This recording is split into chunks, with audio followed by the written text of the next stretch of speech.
RMN Listen Ring Anodan Basket Edition Basket Edition. Oy, dayon kita, dayon. Unsay pangalan?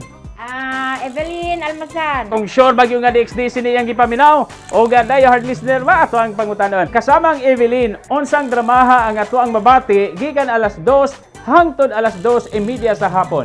Encuentro de Amor. Encuentro de Amor! Tubag is correct! Og tungod kay correct mga kasama ang tubag ni kasamang Evelyn, ato po siyang dalitan sa tuang panudan. Gulay pang sustansya ay isa-isahan daw pag mention ang ato ang mga gulay nga nasa basket kasamang Evelyn. Bulat-bulinaw, Aha. kalabasa, fresh nga Gata, gata, aha. batong, talong, okra, bombay, og ahos. Unang-una, daghan kayong salamat sa DXDC kay sa kanunay, wala gid mo nagundang sa paghatag sa inyong mga ayuda, sa inyong mga suking tigpaminaw, sama na mo. Ayan, salamat kay kasamang Evelyn sa imong mangkanunayon nga pagpaminaw mga kasama. Of course, kauban nato si Radyo Man ay miginita, Radyo Man, Joel Viray, Tatak, RMN. RMN Listen Ring Anodan Basket Edition Basket Edition.